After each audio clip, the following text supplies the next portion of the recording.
જે વિદ્યાર્થીઓને સતીશ વ્યાસનું પશુપતિ નાટક અભ્યાસક્રમમાં છે એ વારે વારે કહી રહ્યા છે કે અમારા માટે વિડીયો બનાવો.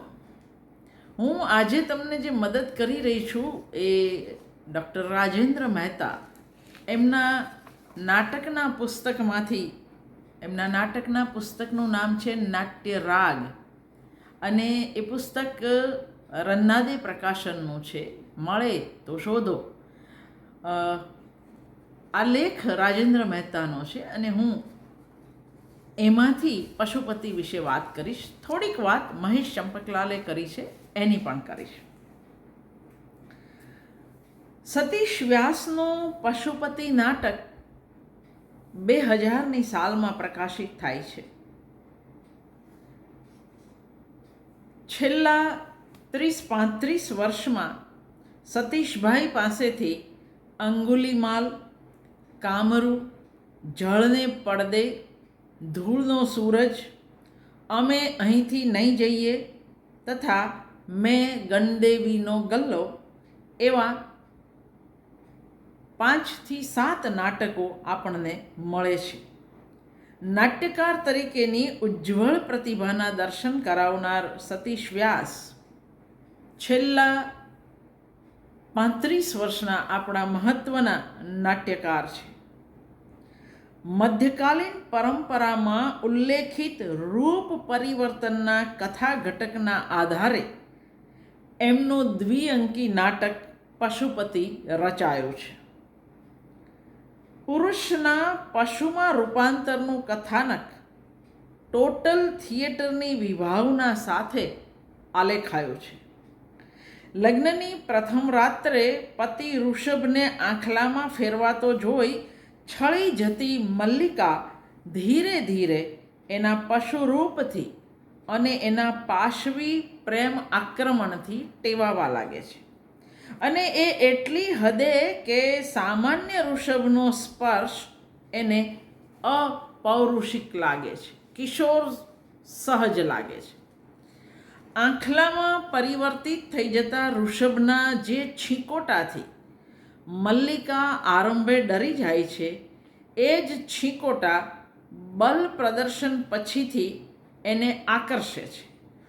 મૂળે તો શાપિત યક્ષ એવો ઋષભ સિદ્ધના આગમન પછી પત્નીની ગર્ભાવસ્થા બાદ શાપ મુક્ત થઈ જાય છે અને સામાન્ય માણસ તરીકે જીવવા લાગે છે, પણ એનું પશુત્વ દૂર થઈ જાય છે. એ ઘટના મલ્લિકા સ્વીકારી શકતી નથી. એને તો પેલા પાશવી પશુ જેવા પ્રેમની જ ઝંખના છે. આખલાથી, આદિમ પાશવતાથી આકર્ષાયેલી મલ્લિકા સ્વપ્નમાં પણ હજારો નંદીઓને જુએ છે અને નંદીના રૂપમાં એ કામદેવને નિહાળે છે. રાજેન્દ્ર મહેતા નોંધે છે તે રીતે આદિમ આવેગો ઝંખતી મલ્લિકા નથી તો અતિકામી સ્ત્રી કે નથી વિકૃત. એની ઝંખના તો મનુષ્યની મૂળભૂત વૃત્તિઓની પ્રબળતાનું પ્રતિબિંબ પાડે છે. આ નાટકનો મુખ્ય વસ્તુ છે. પૂર્ણ કદનું નાટક પશુપતિ મધ્યકાલીન પરંપરામાં ઉલ્લેખિત રૂપ પરિવર્તનનું કથા ઘટક લઈને લખાયું છે. 2 અંકના આ નાટકમાં પુરુષના પશુમાં રૂપાંતરનું કથાનક અખિલ મંચ એટલે કે ટોટલ થિયેટરની વિભાવના સાથે આલેખાયો છે. નાટકના પ્રથમ અંકના પ્રથમ દ્રશ્યનો પ્રારંભ પરણીને આવેલા વરવધૂના આગમન ટાણે ગવાતા ગીતથી થાય છે. ઋષભ અને મલ્લિકા પરણીને ઘરે આવે છે. કંકુ જળથી ભરેલી થાળીમાંથી સિક્કો શોધી કાઢવાની રમતને અંતે સિક્કો નવોઢા મલ્લિકાના હાથમાં આવતા ઘરમાં મલ્લિકાનું ચલણ રહેશે એવી એની સાસુનો જે વિધાન, આપણે ત્યાં આ જાણીતી વાત છે. અને એમાંય જો દીકરો હારે તો માને જરાક વધારે તકલીફ થાય. ઘરમાં વહુનું ચાલશે તો જરાક વધારે તકલીફ થાય. ઘરમાં મલ્લિકાનું ચલણ રહેશે એવા સાસુના વિધાન અને એ પ્રસંગે થતી આનંદ મજાકની વાતો સમયે વ્યંઢળો, જે હંમેશા આવા પ્રસંગે બોણી લેવા આવે તે આવી ચડે છે અને બોણીમાં ઋષભના પિતા પાસેથી નાણાંની આખી કોથળી જ પડાવી લે છે. ત્યારબાદ ભીંત પર વર વધુના થાપા પડાય છે.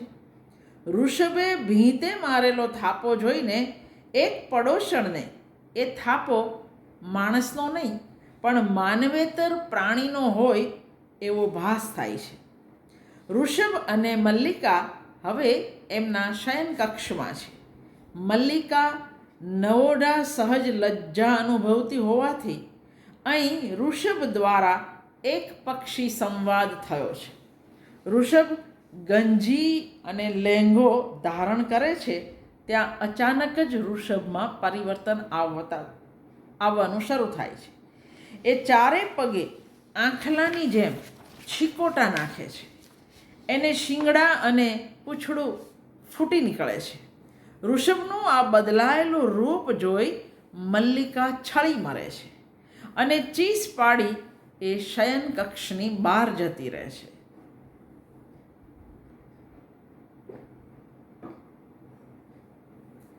મલ્લિકાની ચીસ સાંભળી પરિવારના સભ્યો ભેગા થઈ જાય છે. સાસુ નણંદને મલ્લિકા ઋષભના બદલાયેલા રૂપ વિશે કહે છે. ત્યારે સાસુ નણંદ બંને આને સ્ત્રી ચરિત્ર ગણાવી મલ્લિકા પર આક્ષેપ કરે છે. ઊંઘમાંથી ઉઠીને આવી પહોંચેલો ઋષભનો નાનો ભાઈ સહિષ્ણુતાથી મલ્લિકાને સાંભળે છે. ઋષભના માતા પિતા એને બહાર બોલાવે છે ત્યારે સાજો સમો પૂર્વવત હતો તેવો ઋષભ બહાર આવે છે. ઋષભને સામાન્ય સ્વસ્થ જોઈને બધા મલ્લિકાને ઢોંગી અને ખોટી ધારી લે છે. એટલે એનો દિયર મલ્લિકાને માતા સાથે જવાનું કહી સમસ્યાનો કામચલાઉ ઉપાય શોધી કાઢે છે. પછીના દૃશ્યમાં પછીનું જે દૃશ્ય છે એ આ જે ઘટના બની એનું આખલામાં રૂપાંતર થવું એના 3-4 દિવસ પછીનું દૃશ્ય છે. સવારની ચા પીતા પીતા મલ્લિકા એની સાસુ સાથે વાતો કરી રહી છે.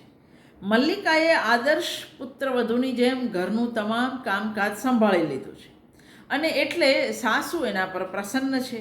સાસુ જાય છે અને ઋષભ આવે છે. ઋષભ મલ્લિકા વચ્ચે સુહાગ રાતે બનેલા બનાવની ચર્ચા થાય છે.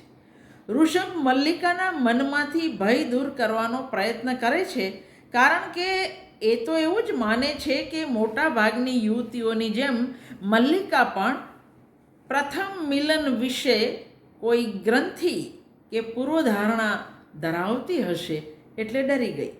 મલ્લિકા આ બાબતે વધુ વાત કરે એ પહેલાં ઋષભનો નાનો ભાઈ આવી પહોંચે છે. એ મોટા ભાઈને ઘરે રહેવાનું કહી પોતે પિતાને મદદ કરવા દુકાને પહોંચી જાય છે. પછીનું દૃશ્ય છે એ રાતનું દૃશ્ય છે. ઋષભ અને મલ્લિકાના શયનકક્ષનું દૃશ્ય છે. ઋષભ પોતે લાવેલો સાલમપાક ખાઈ થોડી વાતો કરી બત્તી બંધ કરે ત્યાં જ એનું ફરી એકવાર આંખલામાં પરિવર્તન થવા લાગે છે અને મલ્લિકા ડરીને ચીસ પાડતી બહાર જતી રહે છે.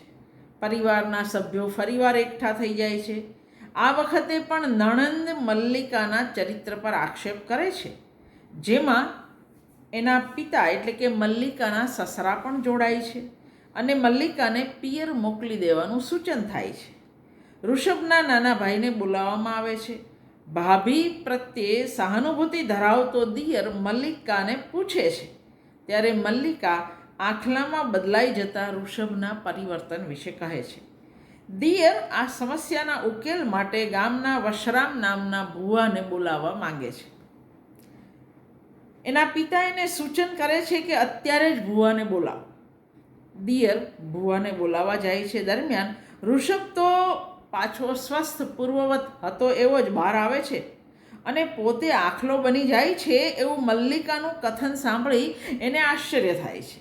એને જ્યારે ખબર પડે છે કે નાનો ભાઈ ભુવાને બોલાવવા ગયો છે ત્યારે ઋષભ આવા ધતિંગ અને વહેમ પરત્વે પોતાનો અણગમો દર્શાવે છે.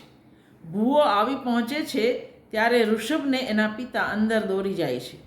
ભૂવો નાડાછડી, કંકુ, મરચું, તલ, રાઈ, ચોખા, અગ્નિ, અબીલ, ગુલાલ, ફટકડી, ટંકણગાર વગેરે ચીજો માંગે છે. ભૂવો ચામુંડાની આરાધના કરી ઋષભની માતાને પૂછે છે કે ફરિયાદ શું છે. ઋષભની માતા ઋષભના રૂપ પરિવર્તન વિશે જણાવે છે. ભૂવો એક માદળિયામાં ભસ્મ ભરીને માદળિયું મલ્લિકાના હાથ પર બાંધી દે છે.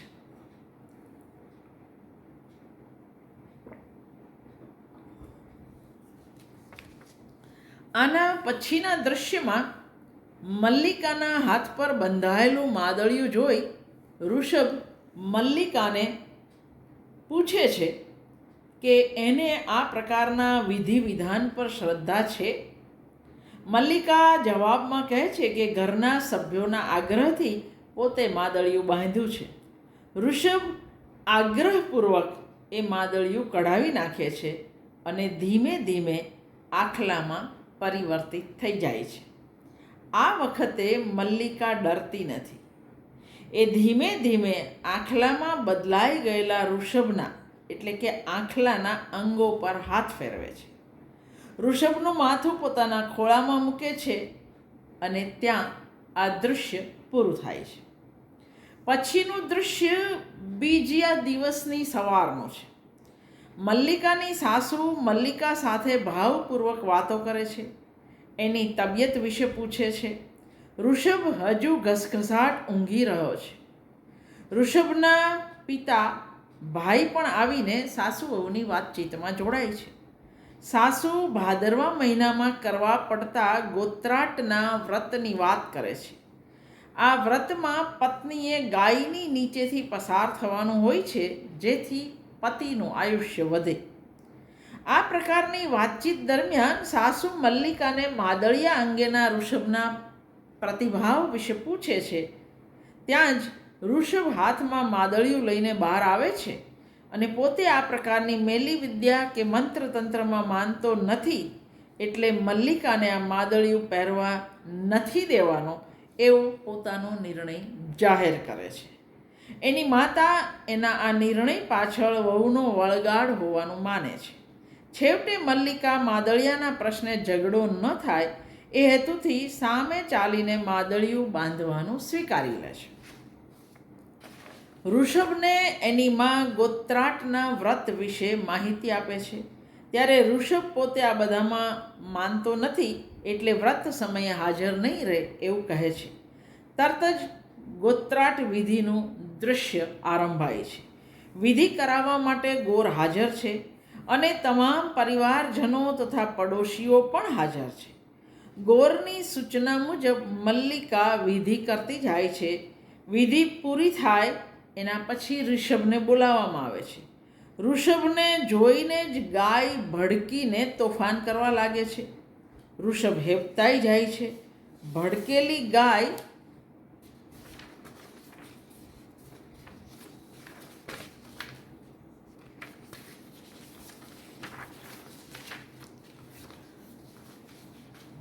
ગાય ઋષભ ત્યાં હોય ત્યાં સુધી કાબૂમાં આવતી નથી. સ્વાભાવિક જ છે.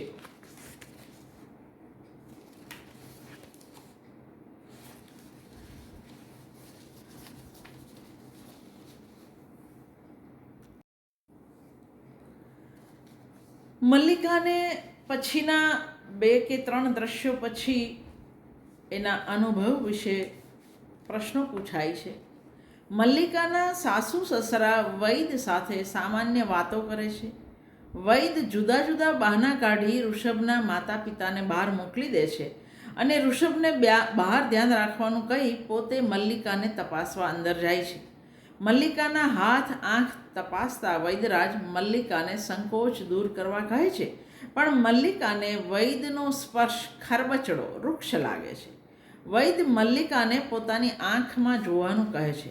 મલ્લિકા ઊભી થઈ જવા કરે છે ત્યારે વૈદ એનો હાથ પકડી બેસાડી દે છે અને એના પગ પર હાથ ફેરવવા લાગે છે.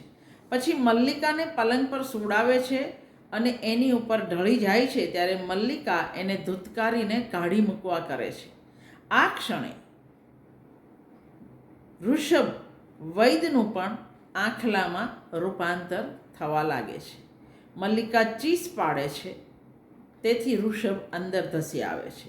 આંખલા રૂપે વૈદને મલ્લિકા પર આક્રમણ કરતો જોઈ ઋષભ પણ આંખલામાં રૂપાંતરિત થઈ જાય છે અને બંને આંખલા લડવા લાગે છે. મલ્લિકા વૈદને પછાડી દેવા માટે ઋષભને પાનો ચડાવે છે. ઋષભ વૈદને મહાત કરવાની તૈયારીમાં છે અને એક ક્ષણે નાટક પૂરું થઈ જાય છે.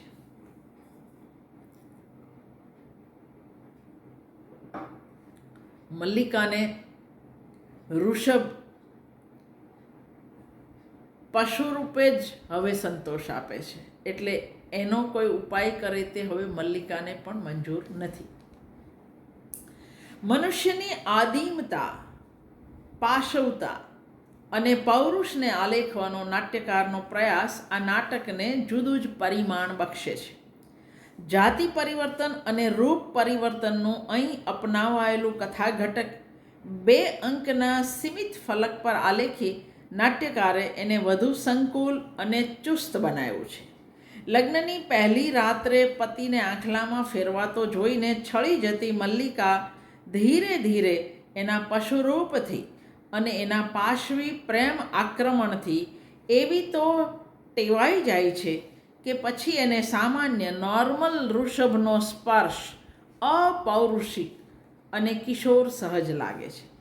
આંખલામાં પરિવર્તિત થઈ જતા ઋષભના જે છીકોટાથી મલ્લિકા આરંભે ડરી જાય છે એ જ છીકોટા બલ પ્રદર્શન પછીથી એને આકર્ષવા લાગે છે.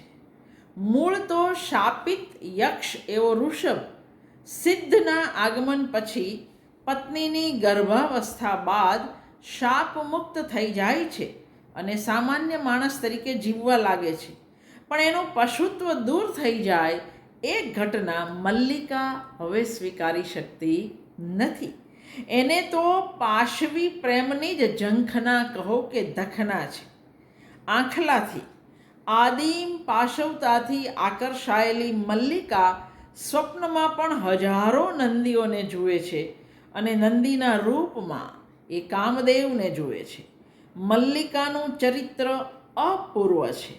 આદિમ આવેગો ઝંખથી મલ્લિકા અતિ કામ ધરાવતી હોય, એટલે કે નિમ્ફોમેનિક હોય એવું નથી કે અસામાન્ય એબનોર્મલ હોય એવું પણ નથી. પણ એની ઝંખના મનુષ્યની મૂળભૂત વૃત્તિઓની પ્રબળતાનું પ્રતિબિંબ પાડે છે. ગુજરાતી નાટકોમાં આ પ્રકારની નાયિકાઓ ચીનુ મોદીના નાટકો સિવાય બીજે કશે જોવા મળતી નથી. ચીનુ મોદીના અશ્વમેધ નાટકની નાયિકા મોહિની 16 વયે અશ્વારોહણ સમયે થયેલ રતિસુખની અનુભૂતિનું વાસ્તવિક રૂપે ફરી અનુભવ થાય એવું ઈચ્છે છે. તેથી પતિ વિચિત્રસેનને ઉશ્કેરીને અશ્વમેધ કરવા પ્રેરે છે તો એમના ખુલ્લા બારણા એકાંકીની નાયિકા શોભા વૃત્તિતોષ માટે પોતાનાથી અડધી ઉંમરના નિલય સાથે સંબંધ બાંધતા અચકાતી નથી. શોભા અને મોહિનીના ગોત્રની જ મલ્લિકા આ નાયિકા જેવી મુખર, આક્રમક કે ગ્રંથિગ્રસ્ત નથી, પણ આદિમ આવેગોનું એવું જ આદિમ પ્રસ્ફુટન અને એવો જ અનુભવ એને પણ ગમે તો છે જ. આમ વ્યવહાર જીવનમાં પારંપારિક નવોઢા ગૃહિણી હોવા છતાં મલ્લિકાનું વ્યક્તિત્વ અને વૃત્તિ એને સ્ત્રી સાધારણથી જુદું જ અભિજ્ઞાન આપે છે. સગર્ભા થયા પછી તે આવા આવેગો ઝંખતી રહે છે તે એના દોહદનું એક રૂપ છે. દોહદ એટલે સગર્ભાવસ્થામાં સ્ત્રીને જે ઈચ્છાઓ થાય તે. સમગ્રપણે જોતા નાટકના કેન્દ્રમાં આ મેટાફરની સાથોસાથ મલ્લિકાનું વ્યક્તિત્વ પણ છે. મલ્લિકાના પતિ ઋષભનું પાત્ર પણ આકર્ષક છે. પોતાની જાણ બહાર જ પશુમાં પરિવર્તિત થઈ જતો ઋષભ મલ્લિકા દ્વારા જ પોતાના સ્વરૂપ રૂપાંતર વિશે જાણે છે. સાધારણ મનુષ્યના સ્વરૂપમાં મલ્લિકાને ચાહતો વૃષભ જાતીય સંબંધની ક્ષણે વૃષભ બની જાય છે, બળદ્યો. અને મલ્લિકાને તેનું આ વૃષભત્વ વૃષભપણા કરતાં વધુ પેશનેટ, વધુ આવેગી બનાવે છે. વૃષભ એબનોર્મલ નથી, પણ શાપિત યક્ષનો એ માનવ અવતાર છે. એથી એના રૂપાંતરને તાર્કિક ભૂમિકાએ સ્વીકારી શકાય. મલ્લિકાના સાસુ નણંદ બંને ટિપિકલ સ્ત્રી પાત્રો છે, જે મલ્લિકા પર આક્ષેપ કરવાની કે એના ચરિત્રની ટીકા કરવાની કોઈ તક ચૂકતા નથી. જો કે એમની પ્રવૃત્તિ મહેણા ટોણા પૂરતી સીમિત છે એ ખરું. વૃષભના પિતા પત્નીથી સહેજ ડરતા દબાતા હોય એવા લાગે છે, પણ સ્વભાવે રસિક છે. વૃષભનો નાનો ભાઈ મલ્લિકા પ્રત્યે સહિષ્ણુતા, સહાનુભૂતિ અને સ્નેહ ધરાવે છે. મલ્લિકાને સૌથી વધારે વિશ્વાસ પણ નાના ભાઈ એટલે દિયર પર જ છે. અનેક વાર એના ખભે માથું મૂકી અભિવ્યક્ત થઈ શકી છે. દિયર અને ભાભી વચ્ચે સરસ, સમજણસભર અને પરિપક્વ સંબંધ છે. સમગ્રતઃ જોઈએ તો પાત્રો મધ્યમ વર્ગના છે, તેથી આપણને પરિચિત અને પોતિકા લાગે છે. કથાનક વિશિષ્ટ છે, છતાં નાટ્યકારે પાત્રો લાર્જર ધેન લાઈફ બની ન જાય કે અસ્વીકાર્ય ન બની જાય એની સભાનતા જાળવી છે. વૃંદ રૂપે આવતા નારી પાત્રો, વ્યંઢળો તથા પાડોશા, ગોર, ભૂવો, સિદ્ધ આદિ પાત્રો પૂરક ભૂમિકા નિભાવે છે. જોકે સિદ્ધના પાત્રાલેખનમાં નાટ્યકારે એમના મુખે નમો નારાયણ હરિ બોલાવડાયું છે, અને ઋષભના પિતાના મુખે થતા સિદ્ધના વર્ણનમાં હા છે તો કોઈ જોગી, જટાધારી, ત્રિપુંડધારી, જનોઈધારી બ્રાહ્મણ એમ જણાવ્યું છે, તે પ્રતીતિજનક લાગતું નથી. જોગી હોય તે જનોઈ ધારણ કરતા નથી, અને જનોઈધારી બ્રાહ્મણ હોય તો એ જોગી કેવી રીતે હોઈ શકે? આમ આ એક પાત્ર પૂરતા નાટ્યકાર જરાક અસ્પષ્ટ રહી ગયા છે. જોકે થોડીક ક્ષણ માટે આવતા પાત્રની આવી સંદિગ્ધતા સમગ્ર નાટકમાં ક્યાંય બાધારૂપ બનતી નથી. નાટ્યકારની કૌવતભરી ભાષાએ મધ્યકાળના આ મેટાફર કથાઘટકને નાટ્યકારને આલેખવામાં સહાય કરી છે એમની ભાષાએ. પાત્રોના સંવાદોમાં ક્યાંય મુખરતા કે અભિનિવેશ લાવ્યા વગર નાટ્યકાર રૂપ પરિવર્તન અને આદિમ ભાવોના આ કથા ઘટકને સાદ્યંત આભિજાત્યપૂર્વક આલેખી શક્યા છે. આરંભે વૃષભ રૂપથી ડરતી અને ક્રમશઃ ઋષભના પશુરૂપથી ટેવાઈ જતી મલ્લિકાની ભાષા સંયત રહી છે. ગોત્રાટ વ્રત પછી સામાન્ય જણાતા ઋષભને મલ્લિકા કહે છે, તો પછી તમારા શિંગડા કેમ નથી ફૂટતા? કેમ નથી સંભળાતા તમારા છીકોટા? હવે કેમ નથી દેખાતો તમારી ઊભી પૂંછડી સાથેનો ઉછાળ? કેમ નથી થતી તમારી દોડાદોડ? ઋષભ કહે છે, હું તો પહેલાં જેવો હતો એવો જ છું.